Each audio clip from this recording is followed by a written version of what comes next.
1절입니다. 이사야서 60장 1절입니다. 제가 봉독에 올리겠습니다. 일어나 빛을 발하라. 이는 내 빛이 이르렀고 여호와의 영광이 내 위에 임하였음이니라. 일어나 빛을 발하라는 제목으로 말씀을 전해드리겠습니다. 기도드리겠습니다. 사랑의 하나님 아버지 감사합니다. 오늘도 이 자리에서 일어나 빛을 발하라는 제목으로 말씀을 전하려고 나왔습니다. 주님, 저희들 세상에 빛이 되어서 정말 어둠 속에 묻혀있는 모든 영혼들을 구하기에 힘쓰고 애쓰는 자들로 다 되게 하여 주시옵소서. 오늘 이 시간도 주님 앞에 맡겨 예수 그리스도 이름 받들어 감사하며 기도드리옵나이다. 우리가 1938년도 9월 9일부터 평양 서문박 이 교회에서 장로교 27개 노예 193명의 총대들이 장로교 제27차 총회를 가졌다고 합니다. 근데 총회장 홍택기 목사를 선출해서 이곳에서 신사참배는 우상숭배가 아니라는 이런 아니고 국민의례라고 하면서 이것을 참석할 결의를 했다고 합니다. 이들은 정회를 마친 후에 신사참배를 하고 한국교회 역사에 지금까지도 오점으로 남아있는 또 죄인들로서 머리를 둘 수 없을 만큼 정말 한국교회가 창피함을 당하고 있는 이런 수치로 남아있다고 합니다. 한경직 목사님께서도 그때 그 신사참배를 했는데 그 후에 그 한경직 목사님은 눈물을 흘리면서 정말 하나님 앞에 회개를 했고 정말로 신사참배한 것을 후회하고 또 후회했다고 어느 책에서 본 적이 있어요. 저는 정말 코로나로 인해서 이전에 우리가 얼마나 핍박을 받았어요. 우리 교회가. 이럴 때라도 교회에서 큰 소리를 내야 돼요. 응? 문이 다 닫히고 정말 교회 예배가 막히고 있는 이런 상황에서도 시대에 이런 우리가 정말 하나님을 믿는 자들이 큰 소리치고 요청하지 못함으로 해서 교회 문을 닫고 주일날 예배도 못 드리고 집에서 침대에 누워 뒹굴든가 아니면 낚시질 가든가 당구 치러 가든가 아니면 골프 치러 가든가 하여튼 목사님들이 세상에 유례없는 일을 이번 우리 코로나로 인해서 많은 일을 했다고 생각합니다. 우리 사무엘하 12장 7절부터 10절에 보면 나단이 다윗에게 이르되 하나님께서 기름 부음을 주시고 사울의 손에서 구원하고 모든 것을 부족함 없이 다 해주었는데도 다윗이 어떻게 했어요? 에?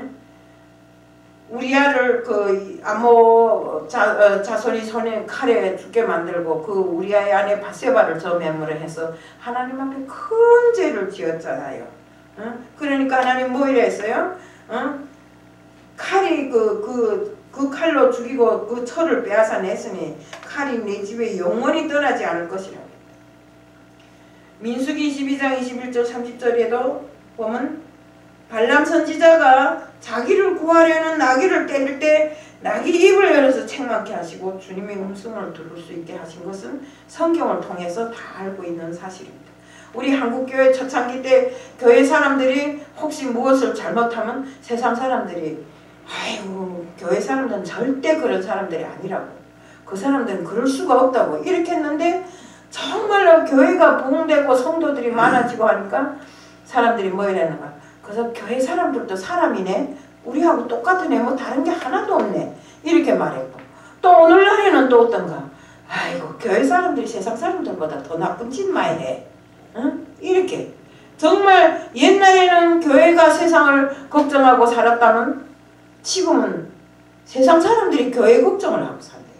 이렇게 우리가 정말 세상에 전례 없는 일을 하면서 이렇게 우리 교회 목사들이 목사나 사역자들이 또 성도들이 이렇게 자기 맡은 본분을 제대로 못한다. 우리는 하나님 앞에 제대로 선 사람들이 아닌 것입니다. 제가 어느 책에서 연세대 명예교신 김영석 교수님 100세를 넘어 살지 않습니까?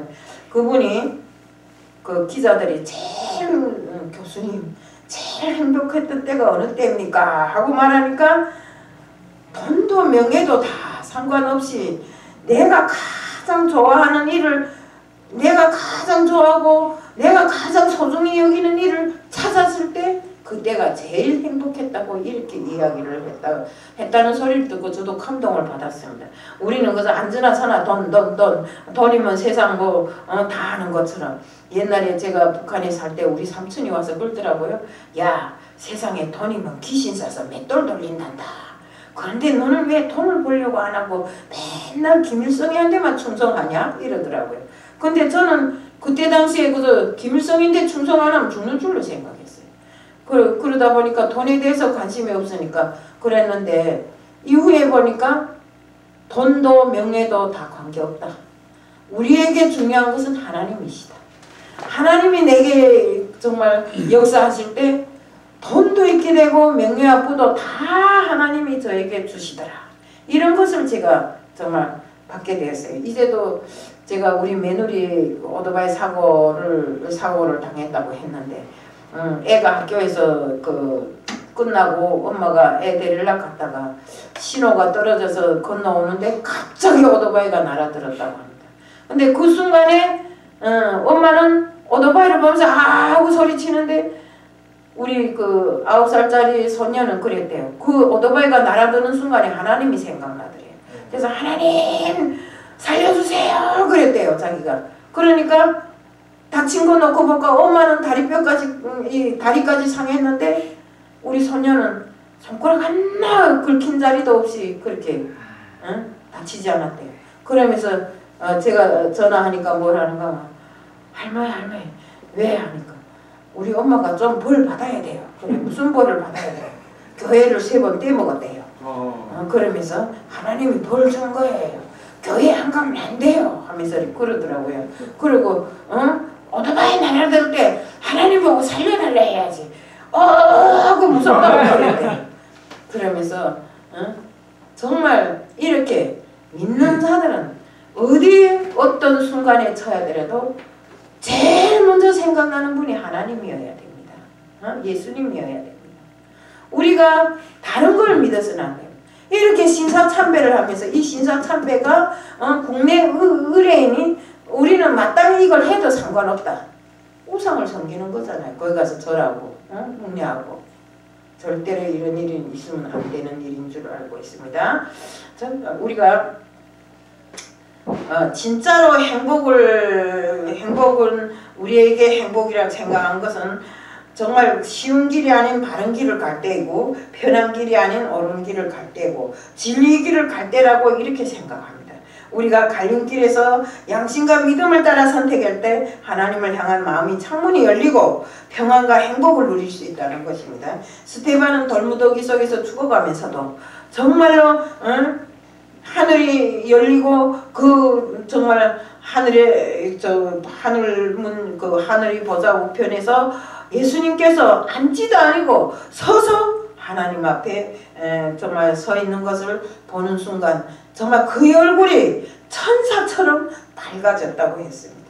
초대교회 성도들도 매를 맞고 고난의 길을 가면서도 나는 십자가의 부활의 증인이라고 당당히 이렇게 고백을 했다고 합니다. 당연히 이런 고난을 그리스도의 흔적이라고 영광스럽게 생각하면서 말입니다. 이들은 쉬운 길을 택하지 않고 믿음의 길을 택했습니다. 편안한 길을 택했다면 왜 순교를 했겠어요? 지금 한국교회의 큰 위기는 야성을 잃고 십자가를 잃어버렸다는 것입니다. 정말 십자가 없는 영광은 우리가 영광이라고 할 수 있습니까? 세상 영광, 부귀 영광, 모든 영광 다 합쳐도 십자가의 영광만 합니까? 절대로 그럴 수가 없는 것입니다. 기독교가 처음 우리나라에 들어올 때는 핍박이 많았어요. 기독교인들이 얼마 안 되었기 때문에 신앙생활도 쉽지 않았어요. 가정적으로 놓고 볼 때도 우리가 유교 문화를 넘겨받은 나라기 때문에 옛날부터 불교를 많이 유교를 많이 섬겼기 때문에 가정들에서 보면 믿음 생활 하나님을 믿는 사람들이 가정이 얼마 없었어요. 그렇기 때문에 가정적인 문제를 놓고 봐도 기독교는 제사를 드리지 말아야 된다. 또 유교를 믿는 사람들은 제사를 드려야 된다 하면서 가정적으로 싸움이 나고 나중에는 서로 부부간이 집어뜯고 하다가 나가라 들어가라 이렇게 해서 가정이 갈라지는 가정도 많았고요. 정말로 서로 오해하고 핍박하면서 상처를 주고 이렇게 하다 보니 그러면서도 그 속에서도 믿음을 지켰기 때문에 믿음의 야성, 신앙의 야성이 살아 움직였어요. 예수 믿는 것 때문에 매 맞고 또 때로는 집에서 쫓겨날 이런 형편이 또 죽을 이런 환경에 처해 있지만 그들은 오직 믿음 한 가지만 고집하고 당차게 살아왔어요. 하지만 크리스찬의 숫자가 늘어나고 사회적으로 문화 수준이 높아져서 신앙에 어느 정도 보호막이 쳐져서 여기 가도 교회예요, 저기 가도 교회예요, 여기 가도 믿는 사람, 저기 가도 믿는 사람 이렇게 되니까 정말로 우리가 신앙의 야성이 다 잃어버렸어요. 야성을 잃어버리면 우리가 타락하게 되는 것입니다. 배부르고 등 따숩고 아무 문제 없는 것처럼 느껴질 때 우리가 가장 위험한 것입니다. 우리는 세상의 어둠이 영과 싸워야 하기 때문에 정말 십자가 군병처럼 든든하고 단단하게 훈련돼야 되는 것입니다. 에베소서 6장 12절에 보면 우리 씨름은 혈과 육에 대한 것이 아니요 정사와 권세와 이 어둠의 세상 주관자들과 하늘에 있는 악의 영들에게 대함이라 이렇게 나와 있습니다. 싸울 준비가 되어 있지 않은 군대는 군대라고 말할 수 없습니다. 우리 오늘 한국교회는 영성과 야성을 키워야 하고 성경 말씀으로 돌아가야 됩니다. 우리 예수 십자가 부활이 복음이 살아나야 하고 영성이 회복돼야 합니다. 영성이 회복되면 그 영적인 영성인 그 야성도 살아나게 됩니다. 우리는 오직 성경, 오직 그리스도, 오직 믿음, 오직 은혜, 오직 하나님께 영광으로 영광 돌리고 이 모든 것을 삶으로 실천해 나가는 우리 신앙의 본질을 회복하고 정말 우리가 신앙의 실천 운동을 널리 벌려서 정말로 어디에 가도 한국교회가 있음으로 해서 이 나라도 평안하고 정말 모든 것이 정말 하늘나라의 원칙대로 우리가 사니까 사람들도 달라졌다. 이런 소리를 들어야 되는 것입니다. 그런데 우리가 세상을 변화시킬 수 있는 이 모든 것을 가지고 있으면서도 써먹지를 못하기 때문에 세상 사람들로부터 비난을 받고 조롱을 받고 지금 그렇게 하고 있는 것입니다. 오늘 말씀은 당시 이스라엘 민족이 바벨론의 포로에서 희망을 잃고 주저앉아 있는 이런 상태에서 하신 하나님의 말씀입니다. 여기서 더 큰 문제는 왜 이런 고난을 당하는지조차 자신들의 잘못을 깨닫지 못하고 하나님을 의심했습니다. 하나님은 왜 우리한테 이렇게 우리 죽도록 기도해도 기도조차 들어주지 않고 우리를 버렸다고 낙심하고 주저앉아 있었던 것입니다. 하나님은 이런 백성들에게 우리 민족을 구원할 메시아가 이 땅에 온다는 좋은 소식을 전해주셨습니다. 메시아가 오셔서 무거운 멍에를 꺾고 하나님과의 관계를 회복시켜서 여호와의 영광이 내 위에 임하게 한다고 이런 메시지를 전해주신 것입니다. 여호와의 영광이란 말은 구약 성경에 한 40번 나오더라고요. 제가 찾아봤어요. 그러니까 한 40번 나오더라고요. 하나님의 영광이란 영적 의미로서 하나님이 주시는 풍부함과 하나님이 주시는 부와 명예를 의미합니다. 우리 하나님의 영광이 내 위에 임하였다는 말씀은 인간에게 주신 풍성함과 부와 승리의 축복을 주신다는 하나님의 그 약속입니다. 저와 이 자리에서 우리 모두에게 하나님의 영광이 임하기를 축복합니다. 우리 여호와의 영광이 임할 때 하나님은 우리가 일어나서 일할 수 있는 힘을 주십니다. 본문에서 일어나 빛을 발하라고 했어요. 이스라엘 백성들은 포로 생활에 지치고 영적 무감각으로 인해 사명도 잃고 영적으로 깊은 잠에 빠져 있었습니다. 바로 오늘 우리들의 모습이 이렇지 않는가 뒤돌아봐야 됩니다. 정말 하나님은 여호와의 영광이 내 위에 임하였습니다. 일어나 빛을 발하라고 했습니다. 그렇습니다. 우리는 하나님을 의지하고 일어나야 됩니다. 건강도 가정도 신앙도 나라도 국력도 일어나야 됩니다. 문제는 일어날 수 있는 힘이 있어야 되는데 인간의 힘으로서는 도저히 일어날 수가 없어요. 이렇게 다 처진 상태에서. 하지만 우리가 아무리 발버둥 쳐도 일어날 수 없는 이 힘, 이것이 어디에서 오는가? 이 힘의 원천은 바로 하나님께 있는 것입니다. 때문에 우리가 하나님을 믿는 것입니다. 그렇습니다. 시편 18편 1절에 보면 나의 힘이 되신 여호와여 내가 주님을 사랑하나이다. 예. 그렇습니다. 하나님이 힘이 끊으니까 하나님이 힘을 주셔야 우리는 일어날 수 있는 것입니다. 이사야에서 40장 31절에 또 보면 이사야도 오직 여호와를 앙망하는 자는 새 힘을 얻으리니 독수리가 날개치며 올라간 같을 것이요 다른 박지라에도 곤피치 아니하겠고 걸어가도 피곤치 아니하리로다라고 기록되어 있습니다. 이것은 새 힘이라고 하는데 우리는 하나님이 주신 이런 영적인 힘을 말하는 것입니다. 이런 힘을 공급받아서 우리는 하루빨리 일어나야 되는 것입니다.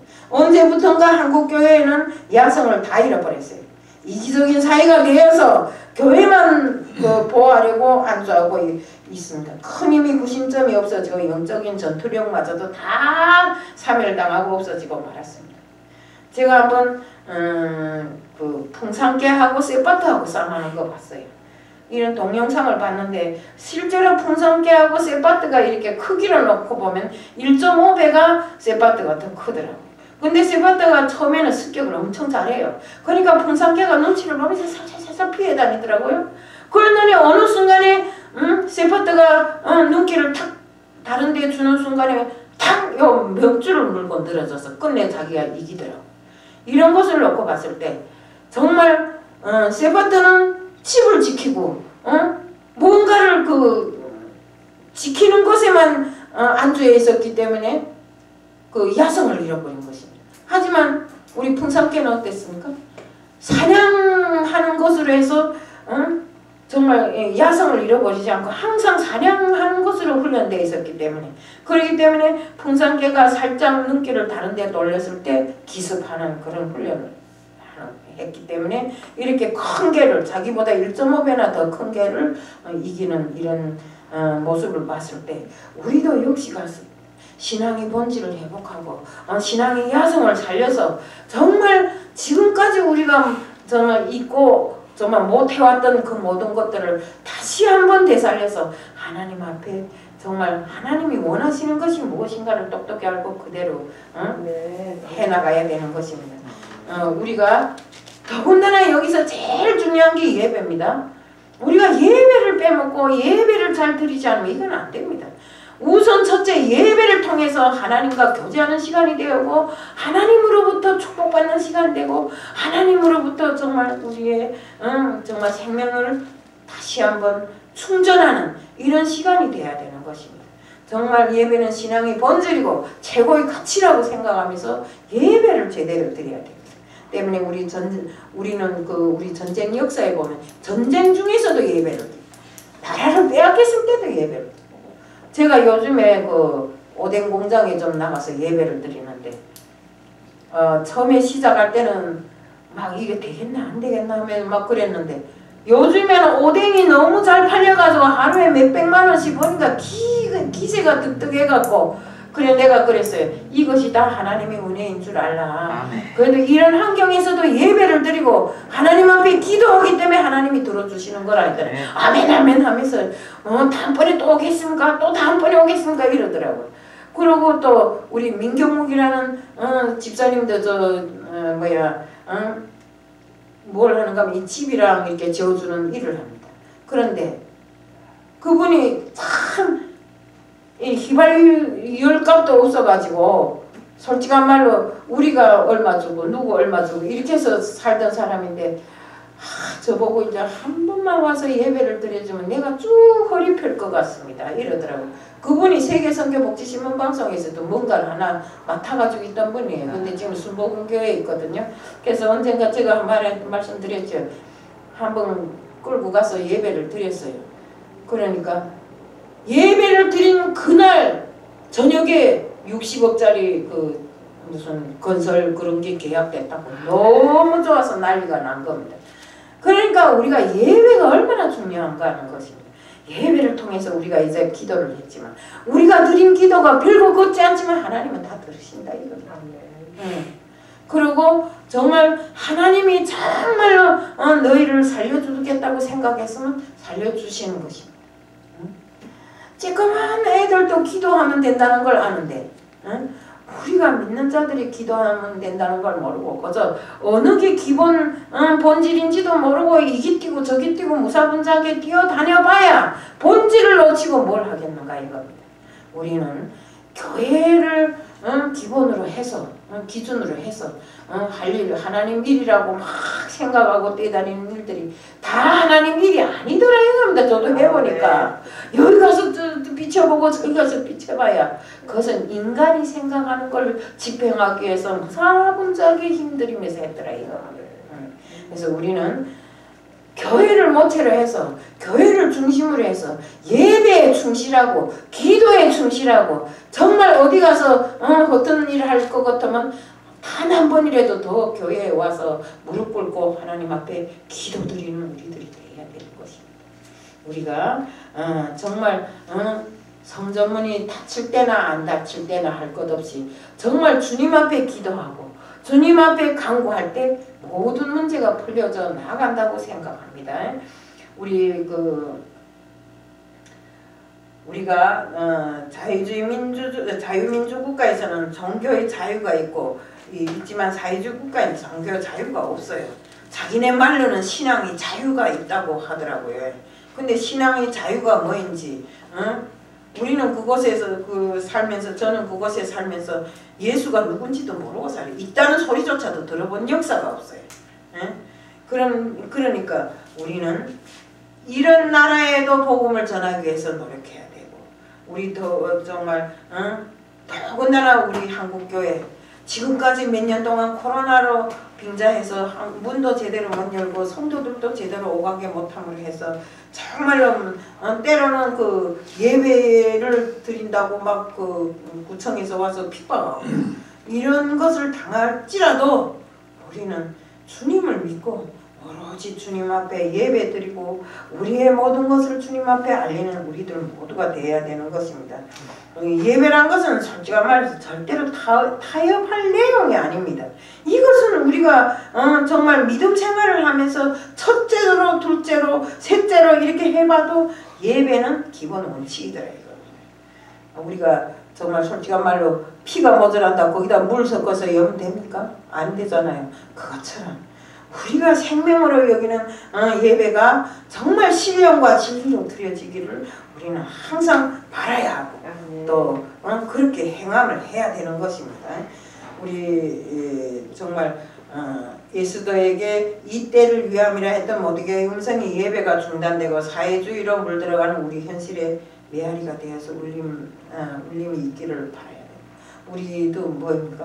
정말 딱 사회주의 국가처럼 자꾸 핍박하잖아요. 중국 보세요. 십자가 다 떼고 난리가 났어요. 제가 있을 때 우리 오 목사님이 중국에 들어가셨으니까 알죠.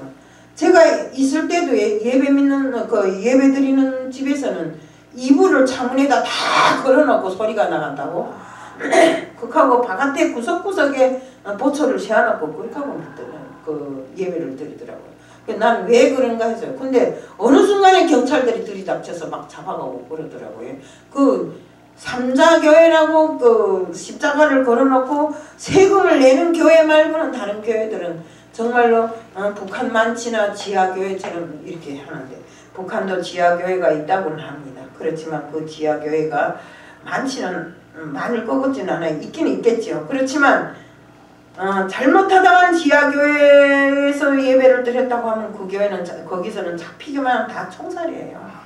그건 제가 보지 않아도 아는 일입니다. 우리 이사야 60장 2절 3절에는 어둠이 땅을 덮을지라도 빛 가운데로 나오리라고 했는데 여기서 어둠은 시대적인 어둠도 되고 영적인 어둠도 됩니다. 우리 어둠 속에는 항상 사탄이 역사하지 않아요? 사탄의 속성은 어둠이 영이기 때문에 어둠은 우리 힘으로는 절대로 해결할 수 없어요. 제가요, 종로호가 교회에 있을 때 거기에 술집이었잖아요. 척 들어가니까 눈앞이 새까만 게 안 보여요. 눈은 분명히 뜨고 있는데 전기불은 켜놨는데도 새까만 게 안 보여요. 그래서 그때부터 집에 안 가고 6개월 동안을 거기서 제가 이 강대상에서 자면서 기도를 했어요. 그랬더니 차츰 그 검은 게가 고치기 시작하는데 밤에 기도하면서 막 나를 덮치는 것 같은 그런 기분이 들어가요. 그럼 막 제가 예수 그리스도 이름으로 물리치고 예수의 피를 뿌리면서 막 이렇게 하면 그 경비 아저씨가 왜 그러는가 하고 누가 왔는가 하고 이러면서 와서 문 두드리고 그러더니 진짜로 우리가 이 사탄은 어둠의 영이기 때문에 어디에 가서 척 들어가 마음이 평온치 않고 정말 마음에 어둠이 끼면 그건 벌써 사탄이 역사하는 장소라고 생각하면 됩니다. 그때는 기도를 해야 됩니다. 예수의 피를 뿌려야 됩니다. 그래서 우리가 항상 우리 힘으로는 해결할 수 없는 것이기 때문에 우리가 예수 그리스도의 이름을 힘입어서 마귀 사탄을 물리쳐야 되는 것입니다. 우리 성도의 삶은 항상 어둠에서 빛으로 나오는 삶이 돼야 되고 어둠 속에 있는 우리 많은 영혼들을 빛으로 인도해내오는 이런 역할을 해야 됩니다. 우리 정말 우리는 하나님은 빛이기 때문에 우리가 하나님을 믿는다면 우리는 빛이 자녀로서 빛을 발하는 어둠 속에서도 빛 가운데 서 있는 우리들이 되어야 되는 것입니다. 아무리 어둡대도 촛불을 켜놓으면 밝아지는 것처럼 우리가 어둠 속에 있다 할지라도 우리의 영은 항상 밝은 빛을 부리는 이런 사람들이 된다는 것입니다. 우리는 하루빨리 어둠의 일을 벗고 베일을 벗고 빛의 갑옷을 입어야 하고 정말 그 빛의 갑옷은 누굽니까? 바로 예수 그리스도잖아요.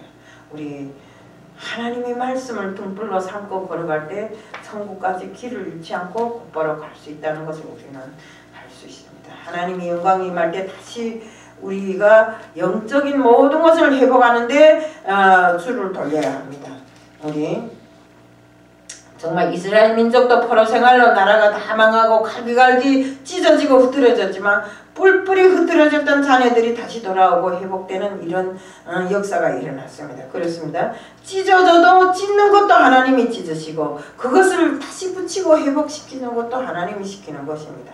때문에 우리가 어떤 일이 있어도 하나님 앞에 기도로서 회복하는 우리들이 되어야 되고 하나님이 원하시는 대로 신앙생활을 온전히 하는 우리들이 되어야 되는 것입니다.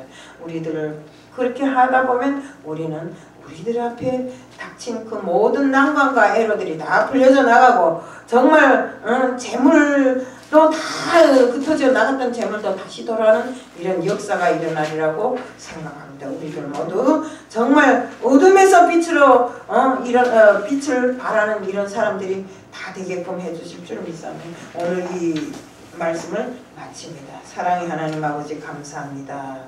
정말 일어나서 빛을 발하라고 하였습니다. 정말 하나님이 자녀들인 저희들이 빛을 발하지 않는다면 세상은 어둠 속에 잠길 것입니다.